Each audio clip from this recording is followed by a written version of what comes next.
Most people end up gaining weight in college, but I actually ended up losing 100 pounds. And it wasn't because I had this like extreme amount of discipline. It's because I learned a few small things that made a big difference over a long period of time.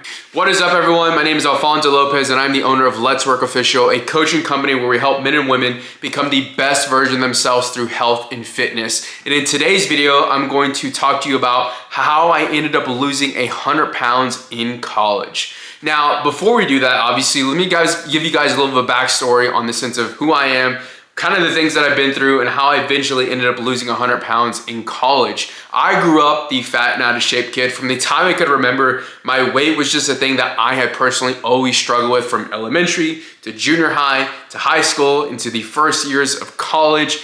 I literally remember being a kid and doing a food journal when I was 10, 11, 12, maybe 13 years old, just keeping track of the foods that I was eating because I just wanted to lose weight because I didn't feel good about myself. I remember in junior high, going into the 8th grade, actually going from 8th grade to 9th grade, and weighing in at football my spring semester of 8th grade and tipping the scale at 230 pounds. Now keep in mind, I'm 5'7". I was probably like 5'6" or 5'5" then, and I was 230 pounds, which was not good.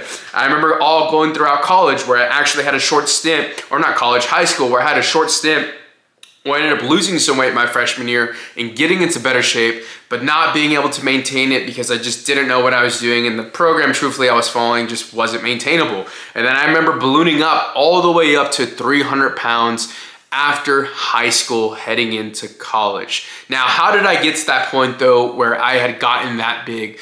Personally, a big reason why, I can kind of tell you that I was lazy, undisciplined, and all these other things, but truthfully, looking back, I just had a really, really poor relationship with food. Now, I hate saying I had a relationship with food, right? This inanimate object, but it's just the reality of the situation.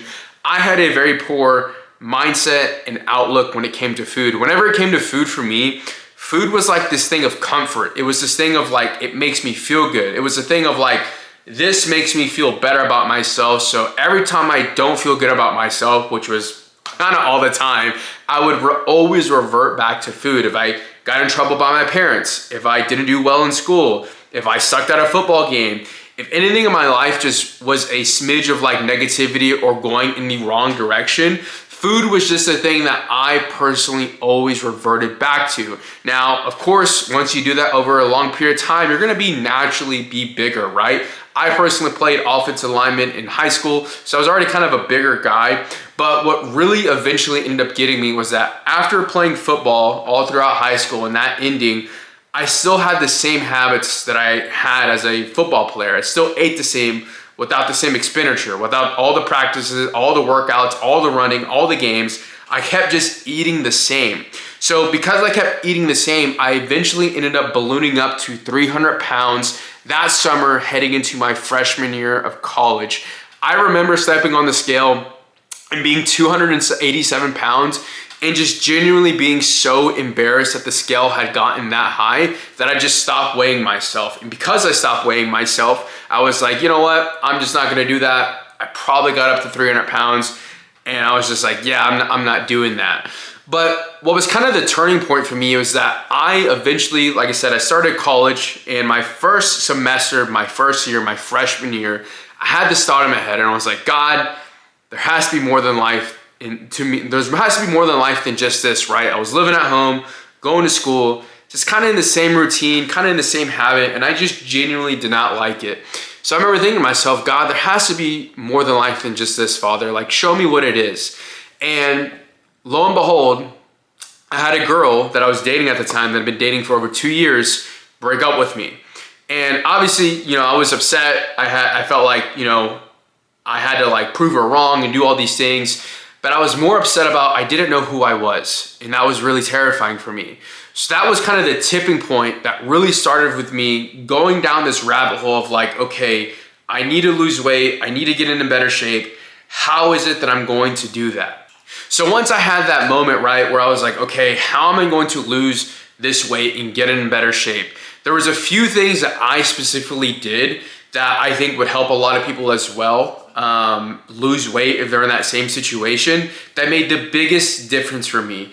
Number one, I actually ended up moving out of my parents' house. I got an apartment in Norman because I went to the University of Oklahoma with 2 other random roommates that I don't talk to at this time. One of them I keep up with, and the other one I have no idea what happened to him. But I ended up moving out of my environment, which was good because it put me on this island to be able to really focus on school, work, in the gym. Now, obviously my parents' environment wasn't bad at all, but their lifestyle, their way of eating, how I grew up was all ingrained into that environment. It was just like, that was the memories that I had there. So whenever I moved out, it created this fresh slate. It created this fresh new thing that I was like, okay, I get to build a new identity here, which is exactly what I wanted. So one of the best things that I personally did off the bat was that I removed myself from my environment and I got into a new one that I was able to create and just really mold to my liking to set me up for the most amount of success possible. The second thing that I did is that I went into what guys like to call now monk mode. I pretty much went into just pure hibernation. If you knew me around this time, you knew that I personally just kind of disappeared and I did nothing other than go to work, go to class, study, and hit the gym.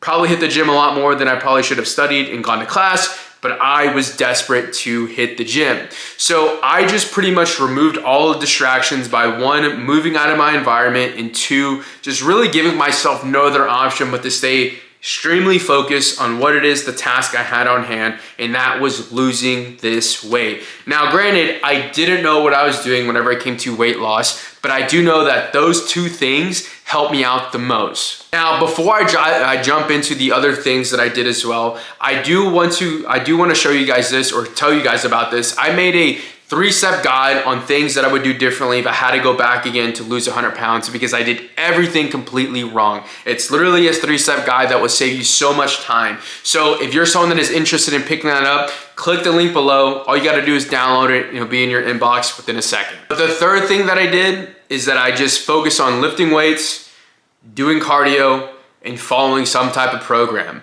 The program that I followed back then, I don't even know if I'd call it a program because I did it really wrong, was something called Anabolic Fasting by Corey Gregory. I love Corey Gregory. He was the owner of Muscle Farm back in the day when they were popping.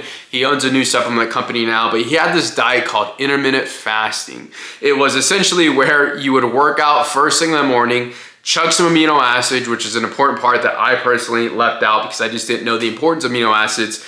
Fast all day until about 11 noon, have a very high dense fat meal. So I had turkey and eggs, have another very high dense protein and fat meal, excuse me, I got that wrong the first time. So it's protein and fats, turkey and eggs for lunch, protein and fats, turkey and eggs for dinner. And then for my last meal of the day, I would have a banana, some Greek yogurt, and a little bit of peanut butter. And the main reason why I was doing this is because apparently that banana would kind of spike your insulin throughout the night, so your anabolic hormone would be very stimulated first in the morning, get a great training session in, yada, yada, yada. Looking back, I probably shouldn't have done that, but I followed some type of program that really allowed me to lock in and work towards my goals. Even though looking back, the program may have not been the best thing for me, it did help me provide results in the sense of getting that scale moving, which is the number one thing I was really just focused on. And number 4, the 4th thing that I did, which is extremely important and honestly ties this all in. After losing about 80 pounds, going from 300 pounds all the way down to 220 pounds, I kept stalling out. And because I kept stalling out, I kept getting really frustrated that I just wasn't making progress. And because of that, I finally made the decision, or the thought finally came into my head, how about you reach out and ask someone for help? So I actually ended up going to this retail supplement store called Tried in North Oklahoma City, and they had wrote a diet plan for me, gave me some like cardio parameters and some workout tips as well. And I ended up following that nutrition program to a T. Now keep in mind, this nutrition program was a whole lot more food than I was eating previously. I was doing the intermittent fasting, pretty much not eating a lot of food, not a lot of protein, where this diet was loaded with protein, had carbohydrates around training and post-training, fats at the other meals, cardio after my workouts, because I was pretty much doing cardio before and after my workouts on the other program. And then of course, prioritizing weightlifting. Once I did this, I lost that last 20 pounds like this. And whenever I lost that last 20 pounds, it was like, whoa, like I finally did it. You know, it changed my life. I remember just being a radically different person because I ended up losing that 20 pounds. Now, those are the 4 things that I personally did that I felt like made a drastic difference. I know they may be very different from what most people are going to tell you in the sense of I walked more, I drank more water, I, had all these crazy things, right? It's like, personally, man, I just gotta be honest. I didn't know those things. But what I do know is that the things that I did do really did help me. Changing my environment, going into monk mode, following some type of program, even if it was the wrong program, just doing something because doing something was better than doing nothing. And then number 4, eventually asking for help and reaching out to an actual expert to be like, hey, I don't know what I'm doing, but can you give me some type of advice? Because I know you know more than I do, and I'll take it and I'll run with it. Because after that, not to dive too much into this, like I said, I lost that 100 pounds. I was a brand new person. I decided to sign up to work with a bodybuilding coach and then eventually did a bodybuilding show about 2 to 2.5 years later. But like I said, my advice is gonna be very different, but I do know that those 4 things that I did made the biggest difference in my life. But like I mentioned as well in the other parts of this video, if you wanted to look, if I had to go back and do it again, there's a few things that I really would do differently, and I actually have that listed out in that free guide. So make sure you click the link below, submit your information, it'll be sent directly to your inbox. So if you're someone that needs to lose 50, 80, 100 pounds, or however much weight it is that you need to lose, just know that it's possible. If I can do it in college while all these other things are going on, if someone else can do it while working a job, having a family, all the other things going on, just know that you can do it too. There's never gonna be a right time to lose weight. There's never gonna be the right moment to lose weight. It truly is just making the decision that you've had enough and then taking the action necessary to bring that decision into fruition. So hopefully you guys found some value in today's video. If you did, make sure to leave a like, comment, subscribe, and we'll see you guys for the next one.